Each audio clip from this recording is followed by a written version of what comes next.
ఇండియాలో 2024లో అత్యధికంగా పారితోషికం తీసుకున్న హీరోలు ఎవరో తెలుసా? ప్రముఖ మ్యాగజైన్ ఫోర్బ్స్ ఇండియా 2024లో అత్యధికంగా పారితోషికం తీసుకున్న టాప్ 10 హీరోల లిస్ట్ ను విడుదల చేసింది. ఆ టాప్ 10లో నెంబర్ 1 ఎవరో నేను చెప్పే ముందు ఎవరైనా గెస్ చేస్తే కామెంట్ చేయండి చూద్దాం. ఇక టాపిక్ లోకి వెళ్తే ఇండియాలో 2024లో అత్యధికంగా రెమ్యునరేషన్ తీసుకున్న top 10 hero Hindi actor Akshay Kumar. ఈయన 60 నుండి 145 కోట్లు ఒక్క సినిమాకు తీసుకుంటాడు. ఇంకా నెంబర్ 9లో కమల్ హాసన్ వస్తాడు. ఈయన 100 కోట్ల నుంచి 150 కోట్లు ఒక్క సినిమాకు తీసుకుంటాడు. ఇంకా నెంబర్ 8లో సల్మాన్ ఖాన్ వస్తాడు. ఈయన 100 కోట్ల నుంచి 150 కోట్లు ఒక్క సినిమాకు తీసుకుంటాడు. ఇంకా నెంబర్ 7లో తమిళ యాక్టర్ అజిత్ వస్తాడు. ఈయన 105 నుండి 165 కోట్లు తీసుకుంటాడు. ఇంకా నెంబర్ 6లో ప్రభాస్ వస్తాడు. ఈయన 100 కోట్ల నుంచి 200 కోట్లు ఒక్క సినిమాకు తీసుకుంటాడు. ఇంకా నెంబర్ 5లో హిందీ యాక్టర్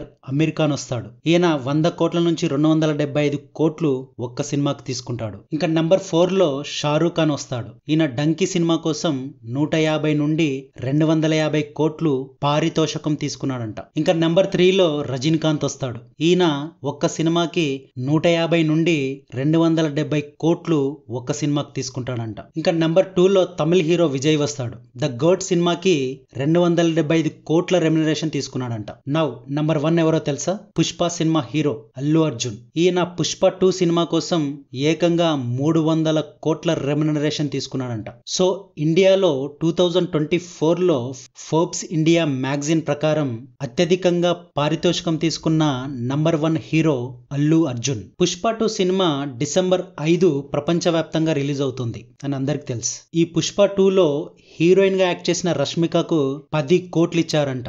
అలాగే విలన్ గా చేసిన ఫహద్ ఫసిల్ 8 కోట్ల రెమ్యునరేషన్ తీసుకున్నాడంట. అలాగే కిసిక్ పాట కోసం డాన్స్ చేసిన శ్రీలీల ఒక్క పాటకు 2 కోట్లు తీసుకుందంట. Thank you for watching.